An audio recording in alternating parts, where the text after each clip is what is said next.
La teoría del dominó es una metáfora política y geopolítica que se utilizó durante la Guerra Fría para describir el temor de que la expansión del comunismo en un país pudiera desencadenar una serie de caídas en otros países cercanos, como si fueran piezas de dominó cayendo una tras otra. Esta teoría fue clave en la doctrina de contención de Estados Unidos para frenar la expansión del comunismo en el mundo, particularmente en el sudeste asiático, y justificó diversas intervenciones militares y políticas, como la Guerra de Vietnam. A continuación, se ofrece una descripción detallada de la teoría del dominó, su origen, su impacto en la política internacional, y cómo afectó los conflictos de la Guerra Fría. Origen y desarrollo de la teoría del dominó. La teoría del dominó fue formalizada por primera vez por el presidente de los Estados Unidos Dwight D. Eisenhower el 7 de abril de 1954, durante una conferencia de prensa. En este discurso Eisenhower explicó que si un país del sudeste asiático caía bajo la influencia comunista, los países vecinos seguirían inevitablemente el mismo camino, como fichas de dominó que caen una tras otra.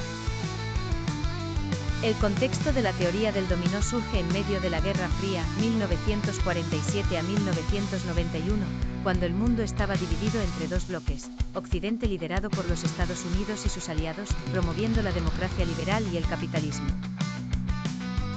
Oriente liderado por la Unión Soviética y más tarde China, que apoyaba el comunismo y el socialismo. El temor occidental era que el comunismo se expandiera más allá de las fronteras de la Unión Soviética y China, llevando a la caída de más gobiernos democráticos o capitalistas. Primera mención de Eisenhower en su conferencia de prensa de 1954, Eisenhower hizo la famosa analogía con el dominó en el contexto del sudeste asiático. Vietnam estaba librando una guerra de independencia contra los colonos franceses, y los comunistas liderados por Ho Chi Minh luchaban por el control del país.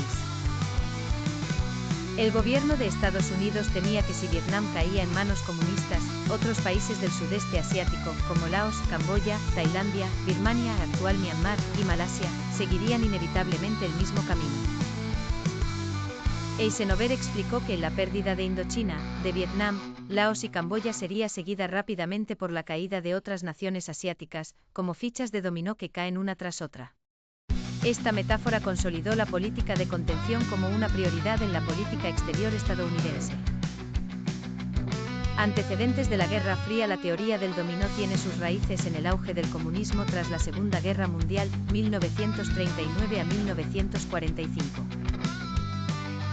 Después de la guerra, la Unión Soviética extendió su influencia en Europa del Este, apoyando la creación de gobiernos comunistas en países como Polonia, Checoslovaquia, Hungría y Rumanía.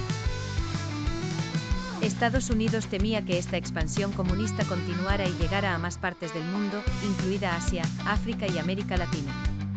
La Guerra Civil en China, 1927 a 1949, que terminó con la victoria de los comunistas de Mao Zedong.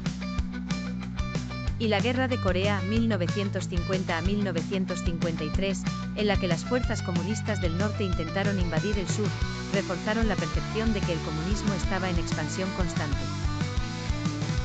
Aplicación de la teoría del dominó en conflictos internacionales. La teoría del dominó fue un concepto clave para justificar varias intervenciones militares y políticas de Estados Unidos durante la Guerra Fría, en particular en Asia y América Latina.